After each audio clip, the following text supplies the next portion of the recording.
gingerbread cookie and a warm cup of frothy coffee is what I'm painting today. Welcome to Conversations with Canvas, where I review art books, art supplies, and share painting demos, providing you your daily dose of art.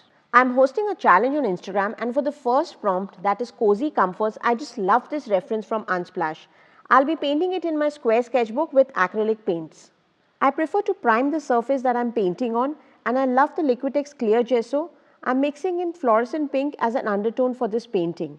Now I recently did a video on different types of undertone colors that you could use in a painting and how it affects your final outcome. Do check that video out. I'll be sharing the link in my description. I like to prime the paper before painting as it keeps the acrylic paint wet for a longer time. For this demo, I'm using a limited color palette. That is, I'm going to be using the 3 primaries and titanium white. I store the leftover paints in a small jar, and this is what I'll be using to sketch the basic outline of the reference. Now when I am sketching, I sketch loose. The basic trick for me is to let go the perfections and embrace imperfections. So I won't be going into the perfect circle. Try to keep it more into straight lines. Also, if I feel during sketching that I mess up, I just let that be. My main motive during sketching is to get the outline down as fast as I can and keep it really playful. If by default it's your nature to just sketch pretty tight, I would suggest that you hold your brush at its rear end. This will be a great way to just let go of these tight control lines. With the outline down, now it's time to bring in some color. And I start off with laying down the dark values with my flat brush. Now why a flat brush? Because it's perfect for bold, confident strokes, and also it stops me from adding tiny details in this initial color blocking stage.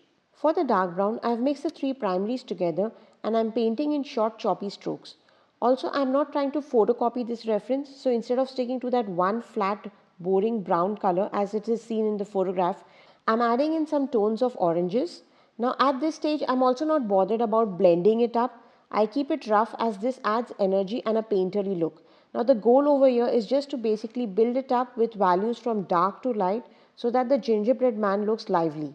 Now during my color blocking stage, I tend to make a lot of decisions. Do I want to stick with the same color scheme and the same color palette, or do I want to modify and change that?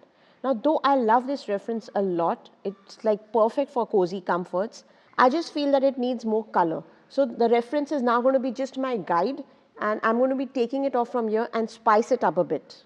For the rim of the cup, I mixed in a warm grey. Now this was done mixing the blue and the previously mixed brown and a lot of titanium white to lighten it. When I select a reference, my aim is not to copy it exactly the way it is, but to make it my own. So for starters, I'm adding a touch of brown to this white frothy coffee because that's what I'm feeling will make this piece more playful. The second thing that I really work on is my brushwork.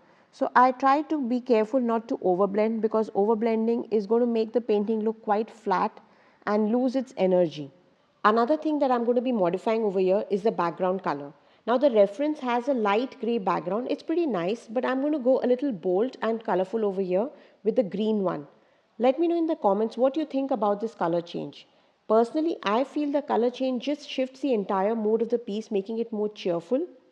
Also, I'm going to be a little careful and purposefully let bits of the underpainting peek through it, as I feel those little pops of pink color add so much character to this painting.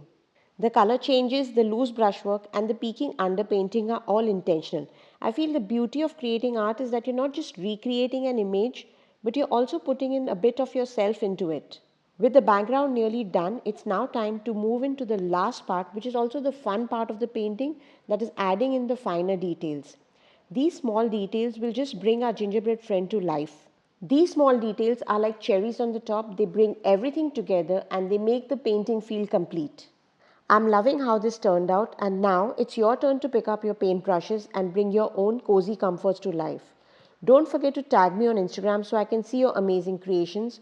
Also next week I'll be painting the second prompt, that is the icy embrace, so stay tuned for some creative fun.